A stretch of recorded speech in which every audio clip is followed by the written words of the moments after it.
La semaine dernière, on était dans Luc 23, versets 26 à 38. Si vous ne savez pas, en fait, on est dans une série sur l'évangile de Luc depuis 2 ans et demi maintenant. On est presque arrivé à la fin, mais maintenant, la semaine dernière, on était dans les versets 26 à 38 du chapitre 23 de l'évangile de Luc. Dans ce passage, on a vu Jésus-Christ, le Fils de Dieu, pleinement homme et pleinement Dieu, crucifié par les hommes qu'il a créés. Et on a pris du temps ensemble pour nous poser une question très simple. Pourquoi est-ce que Jésus est allé à la croix? Pourquoi est-ce qu'il s'est fait crucifier? On a vu que Jésus est allé à la croix pour subir la punition de nos péchés, qu'il est allé à la croix pour prendre son trône. Et puis, on a passé pas mal de temps à parler du fait que Jésus est allé à la croix pour nous montrer quel type de peuple il veut que nous soyons. S'il est notre roi et si nous sommes son peuple, alors nous suivons dans ses pas. Si notre roi meurt, nous sommes appelés à mourir aussi. Il nous appelle à être prêts à renoncer à nous-mêmes, à renoncer à nos rêves, à nos priorités et à nos propres désirs pécheurs afin de le suivre. Et donc on a laissé Jésus sur la croix la semaine dernière, encore vivant, mais en agonie. Il a été physiquement brutalisé au-delà de ce qu'on peut imaginer et il subit la honte absolue afin de nous offrir le salut. Alors on parle souvent dans l'Église du salut, de ce que ça veut dire que d'être sauvé. Mais quand on dit cela, il faut bien qu'on soit précis. Quand on parle du salut aux autres, on doit quand même préciser, on a besoin d'être sauvé de quoi ? De quoi? Les chefs religieux, dans le texte de la semaine dernière, les chefs religieux et les soldats qui sont présents avec Jésus sur cette colline le tentent en quelque sorte en disant « Si tu es le Messie, si tu es le Fils de Dieu, sauve-toi toi-même. Alors, descends de la croix, sauve-toi de cette souffrance, montre qui tu es, prouve ton identité. Si tu es le Christ, si tu es le Messie, sauve-toi. » Mais ce n'est pas ça, le vrai salut. Le salut n'est pas être sauvé de sa souffrance. Le salut n'est pas être sauvé des mensonges concernant qui on est. Le vrai salut, dont Jésus n'avait absolument pas besoin, c'est être sauvé de la colère de Dieu contre notre rébellion, contre notre péché.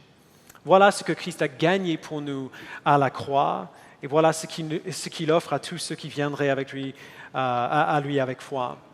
Mais à quoi ressemble ce salut-là? Qu'est-ce qui caractérise le salut que Christ nous donne? C'est là où Luc va nous amener dans les versets suivants par cette histoire remarquable d'un des criminels sur la croix à côté de Jésus. Et donc on va lire le texte ensemble et puis on va le voir de plus près. Donc je vous invite à lire avec moi. Si vous n'avez pas de Bible dans les mains, je le mettrai sur l'écran, mais sinon il y a des Bibles blanches un peu partout dans la salle, vous pouvez suivre avec nous. Donc Luc 23, à partir du verset 39. L'un des malfaiteurs crucifiés avec lui, avec Jésus, l'insultait en disant « Si tu es le Messie, sauve-toi toi-même et nous avec toi. » Mais l'autre le reprenait et disait « N'as-tu aucune crainte de Dieu, toi qui subis la même condamnation? Pour nous, ce n'est que justice, puisque nous recevons ce qu'ont mérité nos actes. Mais celui-ci n'a rien fait de mal. » Et il dit à Jésus, « Seigneur, souviens-toi de moi quand tu viendras régner. » Jésus lui répondit, « Je te le dis en vérité, aujourd'hui, tu seras avec moi dans le paradis. » C'est la parole de Dieu pour nous ce matin. Alors il faut dire quelque chose très vite avant qu'on commence, pour qu'il n'y ait aucune ambiguïté du tout, parce que les gens se posent la question parfois. Ce deuxième criminel malfaiteur qui est sur la croix à côté de Jésus, il est sauvé. D'accord? Il est sauvé. C'est ce qu'on voit dans ce passage. Malgré sa douleur, malgré sa vraie mort, cet homme est glorieusement, merveilleusement sauvé. Il est converti, il est régénéré, comme on dit dans la théologie. Et on le sait parce que Jésus lui dit qu'aujourd'hui, il sera avec lui dans le paradis. Alors le vrai salut, c'est beaucoup plus que d'aller au paradis, mais ce n'est pas moins que cela. Okay? Si on est sauvé, une des promesses liées à notre salut, c'est qu'on sera avec Jésus dans le paradis après notre mort. Sur la croix, De tous les endroits où cela aurait pu se passer, cet homme est devenu notre frère. Et c'est comme ça que je parlerai probablement de lui aujourd'hui pour éviter la confusion. Luc ne nous donne pas son prénom et je n'ai pas envie de l'appeler le deuxième criminel pendant tout le message. Et donc souvent je vais l'appeler notre frère parce qu'il est notre frère. Alors voyons ensemble ce que la conversion de notre frère nous dit sur le salut, ce que c'est que d'être sauvé. J'ai 4 points aujourd'hui, très simples. Le salut est immédiat, le salut est personnel, le salut est transformateur et le salut est facile. Donc premier point, le salut est immédiat. Ce premier sera rapide.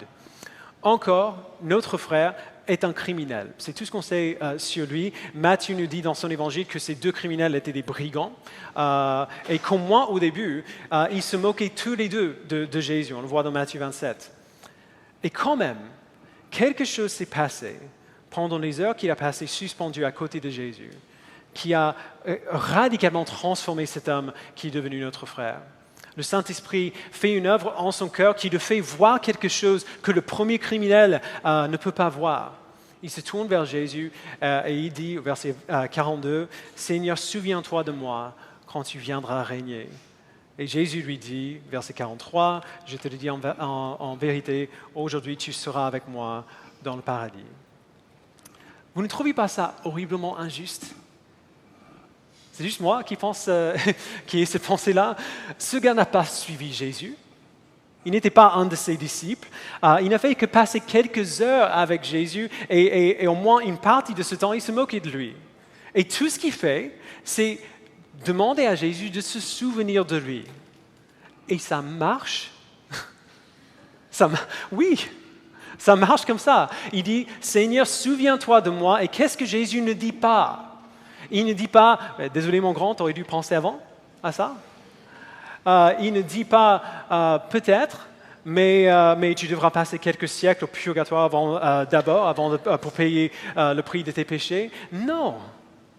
Il dit, « Aujourd'hui même, tu seras avec moi dans le paradis. » Aujourd'hui, on n'a que quelques heures qui nous restent à vivre, moi et toi. Et après ça, toi et moi, on sera chez nous. Aujourd'hui, tu seras avec moi dans le paradis. Le salut est immédiat. Alors, on va revenir sur ce sujet plusieurs fois au fur et à mesure qu'on avance. Deuxième point, le salut est personnel. Les gens ont souvent en tête cette image du paradis comme une sorte de vide spirituel. On voit Tom et Jerry avec les ailes qui jouent à la harpe sur un nuage quelque part. Ce qu'on a dans la tête, c'est soit ça, soit quelque chose d'encore moins parlant. Genre cette idée d'un vide spirituel dans lequel nos énergies, en quelque sorte, se joindront à d'autres énergies qui sont venues avant nous. On peut peut-être imaginer nos esprits monter à une autre dimension, mais une fois qu'on est là, on a du mal à imaginer que ce sera nous.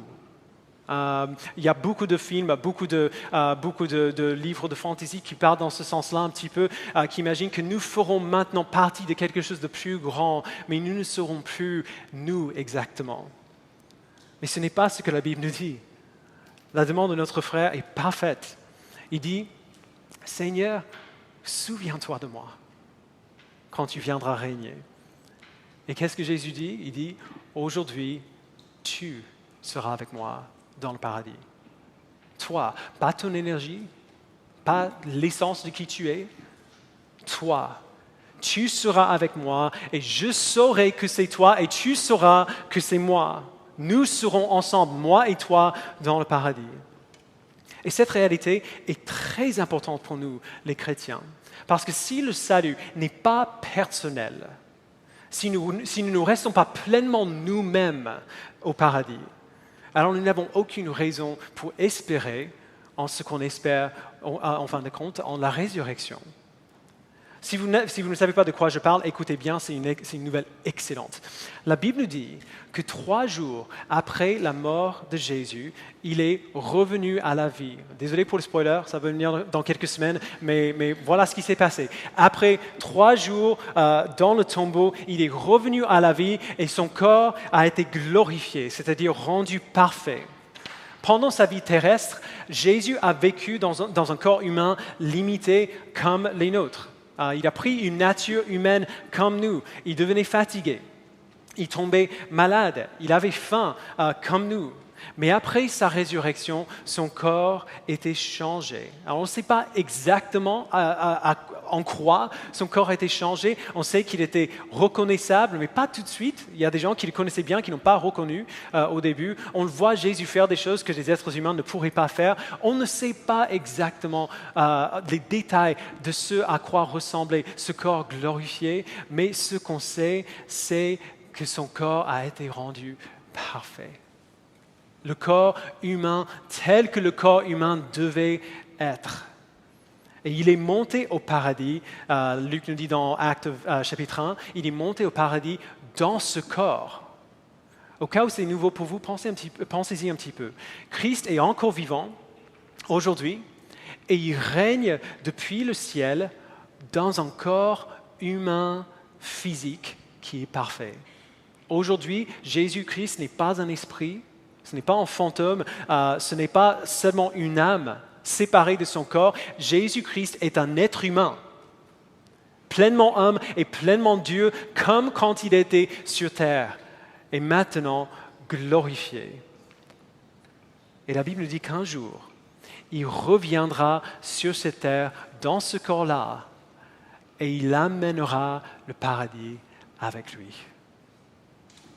Il renouvellera la terre et il enlèvera tout dans cette terre que notre rébellion contre Dieu a brisé. Plus de maladie, plus de mort, plus de larmes, plus de douleur. Et non seulement il renouvellera la terre, il nous renouvellera. Il ressuscitera nos corps comme il est ressuscité et il rendra nos corps comme le sien, comme le sien tel qu'il est aujourd'hui. Mon grand-père est mort il y a une dizaine d'années maintenant. Ma grand-mère, vous savez, plusieurs d'entre vous, vous savez que ma grand-mère est morte ce janvier passé. On a eu le soir de visite, je suis allé à Oklahoma, aux États-Unis, pour l'enterrement. Et on a eu ce soir un peu étrange de visite avec grandma, comme on appelle grandma et grandpa, quand ils avaient le cercueil ouvert devant nous. Les gens des pompes funèbres ont fait du bon boulot. Mais c'était évident qu'elle était morte, qu'elle n'était pas simplement endormie. Elle est maintenant enterrée à côté de Grandpa à Norman, Oklahoma. Grandma n'est pas là depuis longtemps, mais le corps de Grandpa n'est très probablement plus que des os. Alors, j'aimais beaucoup mes grands-parents. On était très proches. Donc, je ne prends pas leur mort à la légère. Ce n'est pas facile de parler de leur corps dans des cercueils sous la terre aujourd'hui. Mais il y a une réalité qui soulage beaucoup cette douleur-là. Pendant leur vie, mes deux grands-parents aimaient et suivaient Jésus-Christ. Je l'ai vu toute ma vie.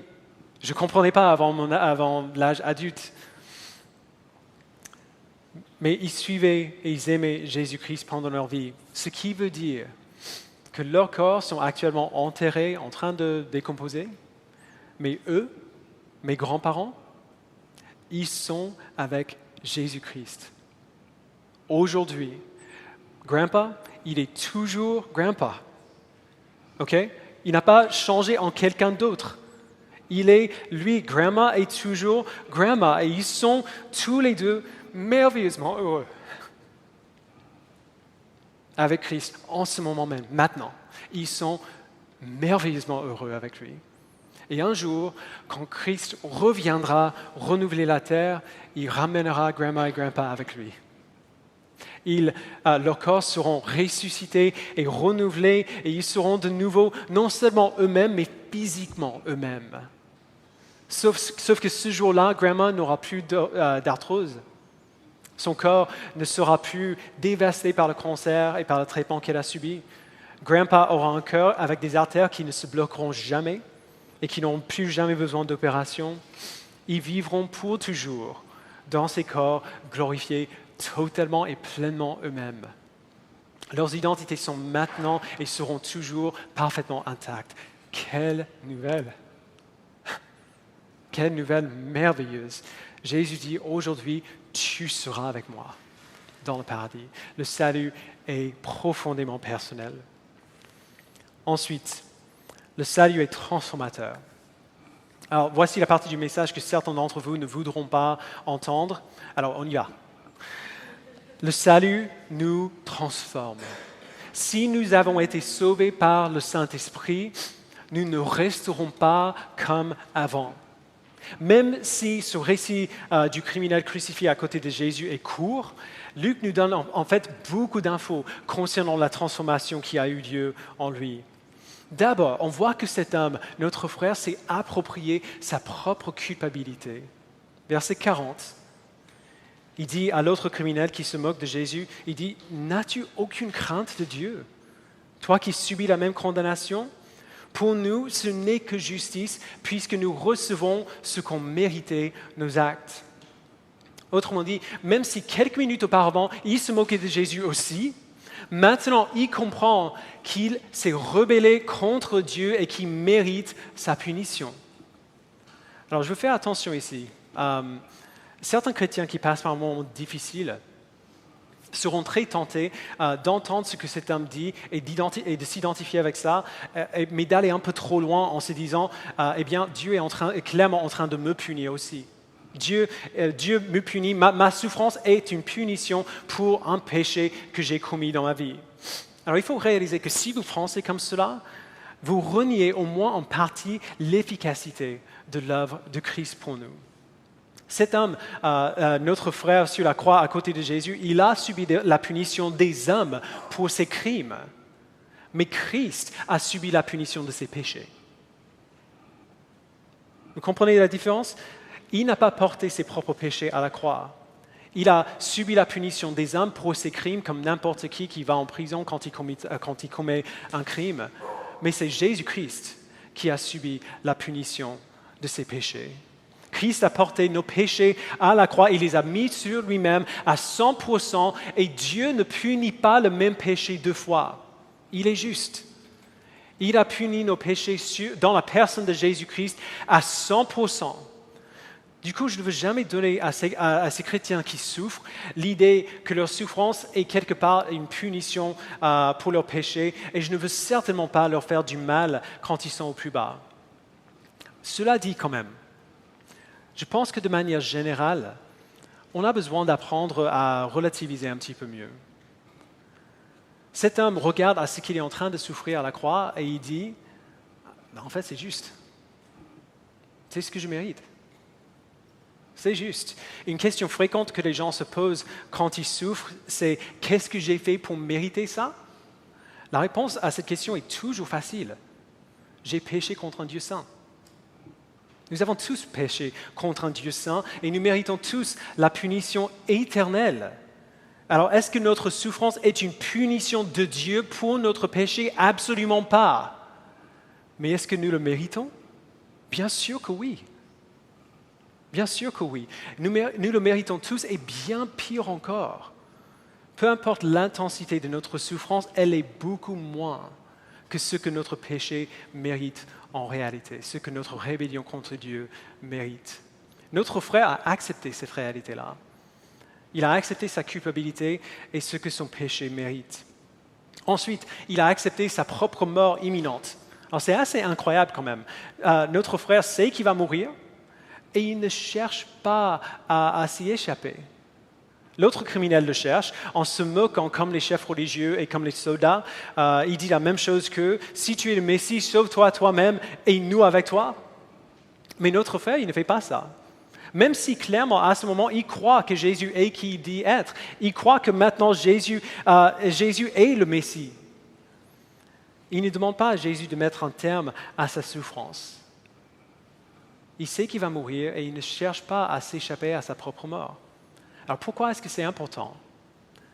Parce que cela nous montre que cet homme comprend que la vraie menace ici n'est pas sa souffrance, n'est pas sa mort, mais ce qui vient après.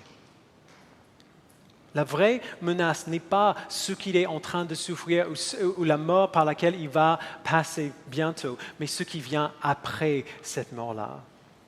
Parce que cela nous montre que cet homme, on se rappelle que de manière ultime, nous n'avons pas besoin d'être sauvés de la souffrance et de la mort, mais des conséquences de notre rébellion contre Dieu. Et c'est ça que cet homme a réalisé. Il a besoin d'être sauvé de la colère de Dieu contre son péché. Et on le voit parce qu'il dit à l'autre criminel, « N'as-tu aucune crainte de Dieu? Toi qui subis la même punition ?» Nous sommes tous, sans exception, rebellés contre un Dieu saint et éternel, et à cause de cette rébellion-là, nous méritons sa punition. C'est la seule réponse juste au péché. Et notre frère réalise cela. Et cette réalisation l'amène à demander quelque chose de mieux que de ne pas mourir. Il le pousse à demander quelque chose de mieux que ne plus souffrir, que de descendre de la croix. Il demande que Jésus l'amène dans son royaume. Donc du coup, la troisième preuve de sa transformation, il sait qu'il y a un royaume et que Jésus-Christ en est le roi. Être sauvé, vraiment sauvé, ne signifie pas s'échapper à la souffrance dans cette vie, mais recevoir la vie éternelle dans le royaume de Christ pour toujours, là où il n'y aura plus de souffrance, plus de mort, plus de larmes. Être véritablement sauvé signifie qu'il y a un royaume, ou savoir qu'il y a un royaume et que Jésus en est le roi. Notre frère dit, Jésus, Seigneur, souviens-toi de moi quand tu viendras régner. Ce n'est pas anodin. Et il ne cherche pas à entrer dans le royaume par un raccourci. Il ne cherche pas à entrer dans le royaume par d'autres moyens. Il cherche à entrer dans le royaume en reconnaissant tout simplement qui il est, en reconnaissant ce qu'il mérite et en se jetant entièrement sur la miséricorde de celui qui peut le sauver. Alors essentiellement, cet homme vit pour la première fois de sa vie. Il vit pleinement pour la première fois sur la croix parce qu'il sait qu'il y a un royaume. C'est ce qu'on a vu dimanche dernier. Christ a pris son trône en mourant à la croix afin de nous appeler à nous charger de notre croix et à le suivre dans le royaume. Tout comme notre frère, nous vivons nous aussi sur la croix dans un sens. Nous sommes appelés à mourir à nous-mêmes chaque minute de chaque jour, à renoncer aux choses que le monde considère essentielles pour la vie. Et nous pouvons le faire maintenant parce que nous savons qu'il y a un royaume et que Jésus en est le roi. Nous savons que la vraie vie ne se trouve pas dans nos professions ou dans nos familles ou dans nos passe-temps, mais dans le royaume. Et cette connaissance formera la manière dont nous vivons. Elle formera la manière dont nous voyons le monde autour de nous et dont nous réfléchissons à nos situations et dont nous prendrons nos décisions. La connaissance que la vraie vie se trouve dans le royaume de Christ nous poussera à donner de notre temps, de notre effort, de nos ressources afin de poursuivre la gloire de Christ, même si tout dans notre monde nous dit de maximiser notre propre plaisir en travaillant dur pour gagner autant d'argent que possible, pour pouvoir dépenser cet argent sur des choses qui nous rendront heureux. La connaissance que la vraie vie se trouve dans le royaume nous poussera à refuser de garder rancune contre les autres, mais plutôt de les pardonner et de chercher la réconciliation avec eux, même si tout dans notre monde nous dit de nous isoler des gens qu'on n'aime pas. Désolé les amis, on ne choisit pas sa famille. Vous regardez autour de vous, vos frères et sœurs, vous êtes coincés, vous êtes bloqués avec eux. Et c'est une bonne nouvelle. Bref, c'est un autre message. On n'a plus la liberté de choisir qui on aime et qui on déteste. Jésus nous dit de nous aimer les uns les autres sans exception et même d'aimer nos ennemis. La connaissance que la vraie vie se trouve dans le royaume nous pousse à nous exposer à la critique et à la reproche. Parce que nous savons que nous ne sommes pas assez forts pour combattre notre péché tout seul. On sait qu'on est moins fort que notre péché, qu'on ne va pas gagner sans Christ et sans nos frères et sœurs que Christ nous a donnés. Alors nous confessons nos péchés à Dieu et les uns aux autres, même si tout dans notre monde nous dit de mettre un joli masque et de faire que tout le monde pense qu'on est meilleur qu'on ne l'est vraiment. Si nous sommes en Christ, nous faisons partie de son royaume et donc nos vies seront marquées par les mœurs et les coutumes de son royaume et non pas ceux du monde dans lequel nous vivons aujourd'hui. Alors quel rapport avec le frère, notre frère sur la croix à côté de Jésus? Lui, il n'a pas fait toutes ces choses. Il n'a pas eu le temps de faire tout cela. Il est mort quelques heures plus tard et il n'est pas descendu de la croix avant de mourir. Alors c'est vrai, mais nous pouvons savoir que si, de manière miraculeuse, il avait survécu à sa crucifixion, il aurait vécu de cette manière. Il aurait eu la vie transformée, et pas simplement la vie transformée pendant quelques minutes. Il aurait continué d'être transformé et de grandir en conformité à Jésus-Christ. Comment est-ce qu'on le sait? Parce que Jésus lui dit, « Aujourd'hui, tu seras avec moi dans le paradis. » Et si l'apôtre Paul a raison, les pécheurs n'entrent pas dans le royaume de Dieu. Si l'apôtre Paul a raison, si nous avons été sauvés par l'Esprit de Dieu, nous serons transformés par l'Esprit de Dieu jour après jour, de plus en plus conformes à notre roi. Ça veut dire que cet homme n'est plus le brigand qu'il était avant. Il n'est plus le criminel qu'il était avant. Il n'est plus le pécheur qu'il était avant. Il a été transformé. Alors si vous avez été sauvés par l'Esprit de Dieu, ce salut vous transformera certainement. Ça se passera progressivement, ça prendra sûrement plus de temps que vous auriez aimé, mais ça se passera. Alors, notre salut est immédiat, notre salut est personnel, notre salut est transformateur, et dernièrement, notre salut est facile. J'adore ce texte.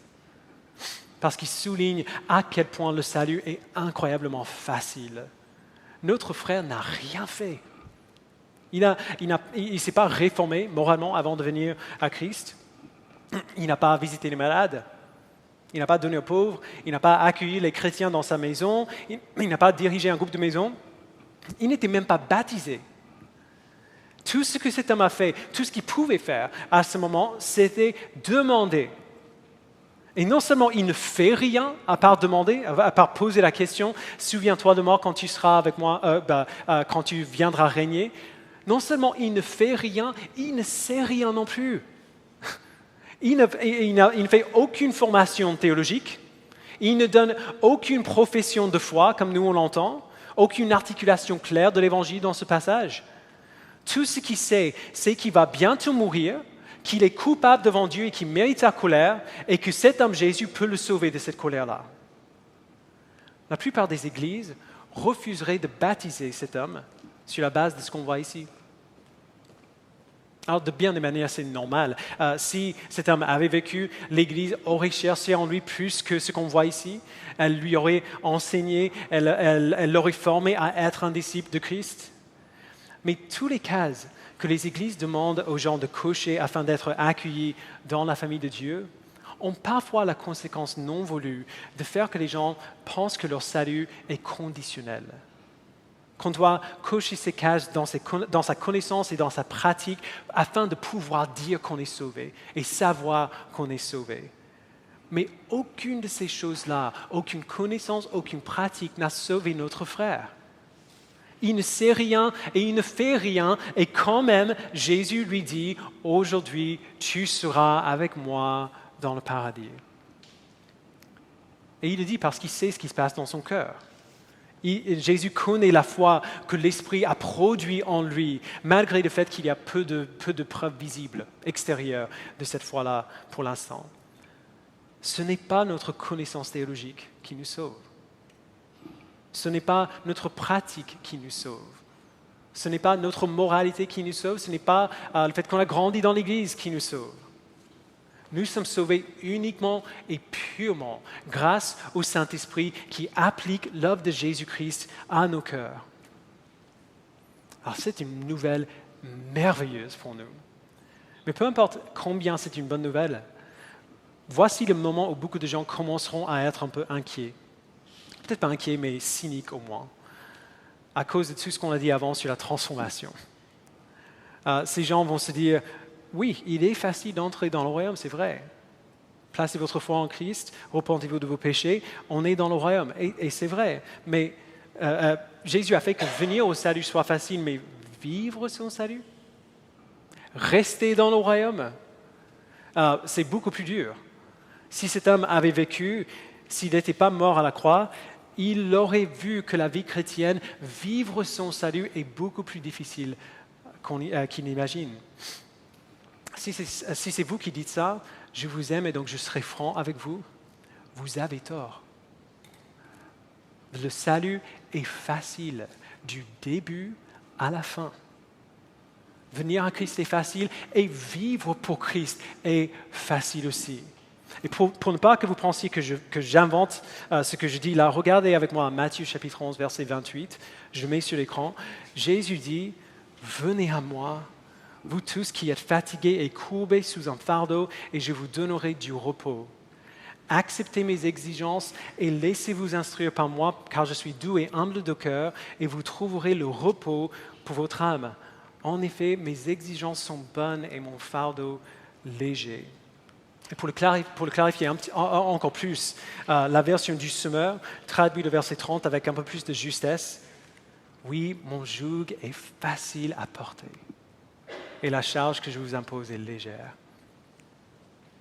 Alors c'est quelque chose, si vous êtes dans l'Église depuis un certain temps, vous avez déjà entendu ces versets. Si on est honnête, combien d'entre nous, je ne vais pas demander de lever la main, mais combien d'entre nous lisons ce texte en se disant OK, en théorie peut-être, mais en réalité, non, je suis désolé. C'est quelque chose que plusieurs d'entre vous ne croient toujours pas vraiment, parce qu'il n'y a vraiment que l'expérience qui peut nous le prouver. Voici la meilleure manière dont je peux l'expliquer. Comment c'est possible? Combien d'entre vous, et cette fois-ci, levez la main, ont déjà eu plus de 2 ou 3 boulots dans la vie? OK, un certain nombre. C'est quelque chose, plusieurs d'entre vous sont jeunes, vous n'avez peut-être pas encore eu le temps de faire cette expérience-là, mais tout le monde qui a eu plusieurs boulots peuvent dire que faire un travail que tu aimes est 1000 fois plus facile que de faire un travail que tu n'aimes pas, peu importe combien le travail le travail que tu aimes est plus difficile en réalité. Faire un travail que tu aimes est infiniment plus facile que de faire un travail que tu détestes, même si le travail en lui-même est nettement plus dur.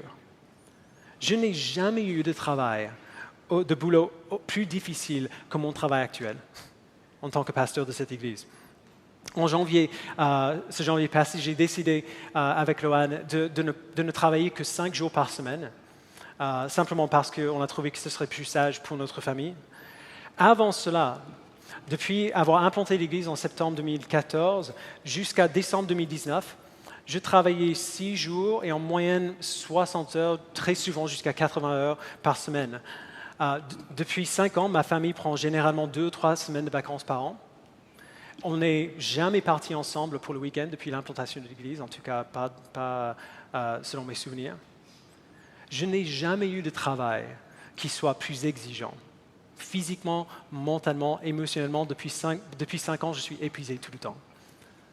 Mais j'ai l'impression, en tout cas la manière dont je le ressens, c'est que ce travail que je fais maintenant, c'est le travail le plus facile de ma vie.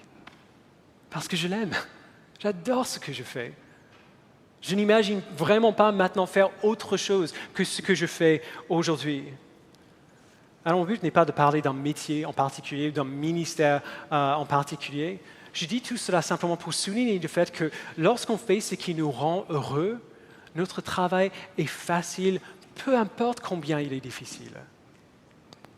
Frères et sœurs, vivre pour Christ est tellement plus facile que vivre pour nous-mêmes.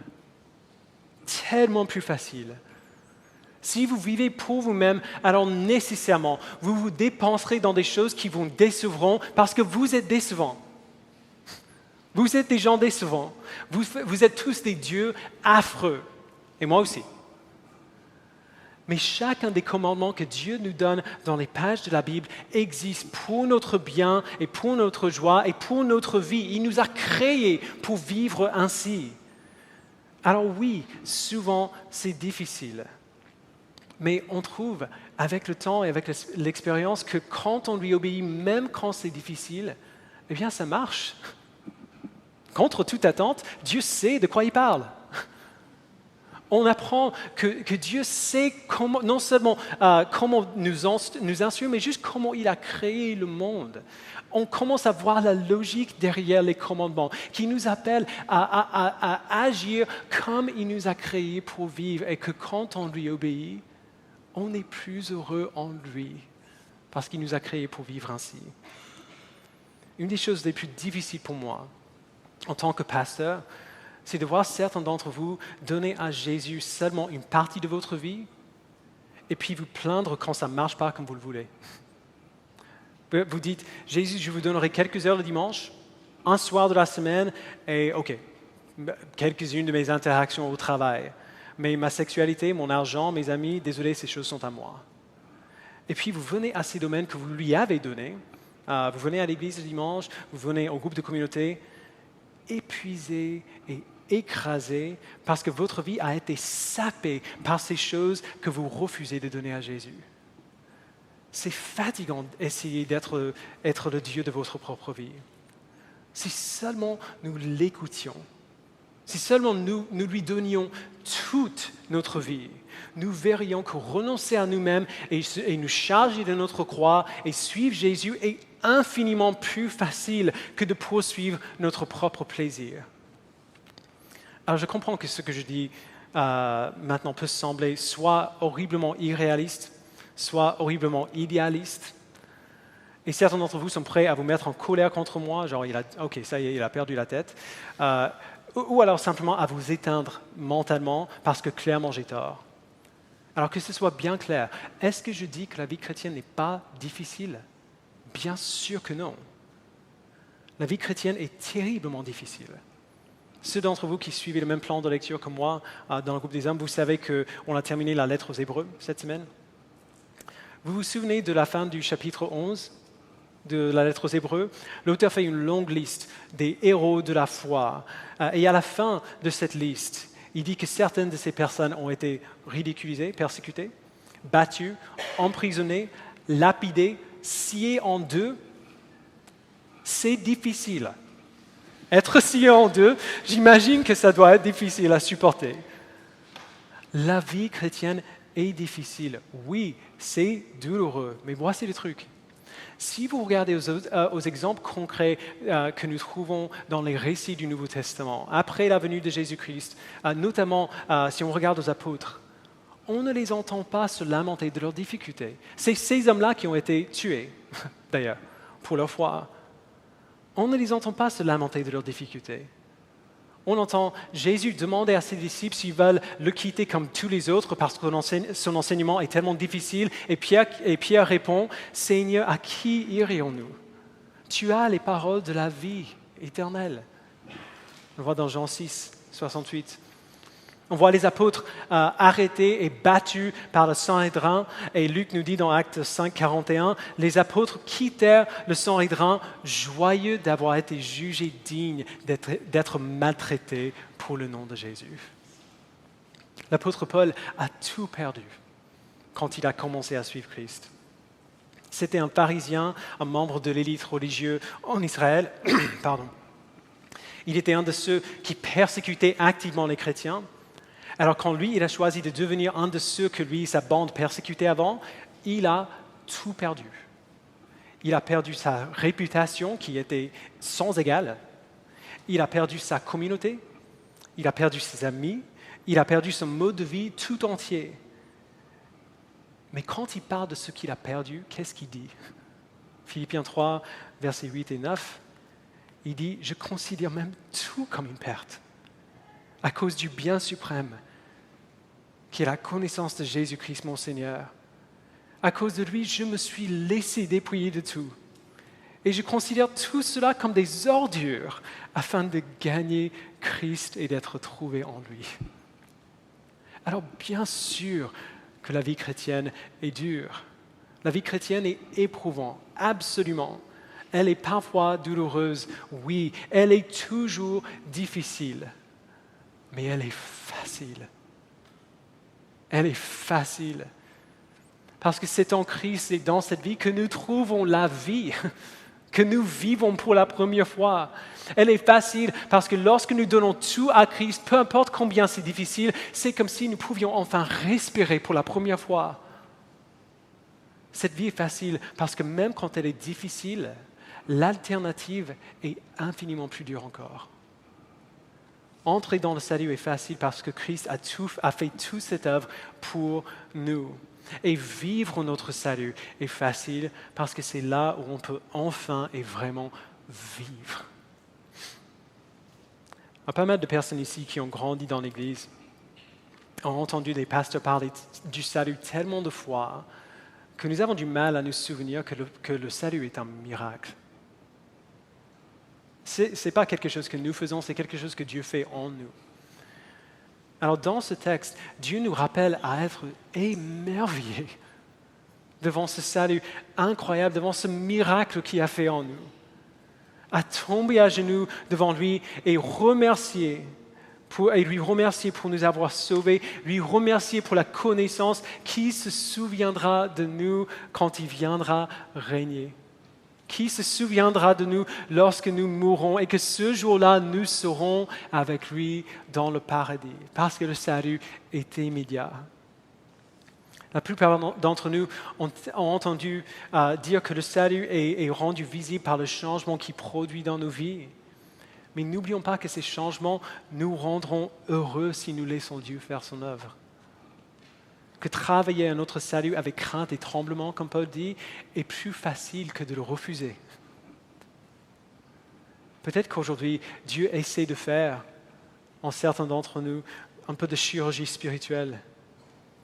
Peut-être que vous commencez à réaliser que jusqu'ici, ou depuis un certain temps peut-être, vous ne vivez qu'à moitié. Peut-être que Dieu vous montre par le miracle qu'il a fait en notre frère sur la croix, qui vous appelle encore à tout lui donner, y compris ces choses auxquelles vous tenez encore, qui vous empêchent de vivre. Alors si c'est vous, si vous êtes fatigué, si vous vous sentez chargé, n'ignorez pas son œuvre.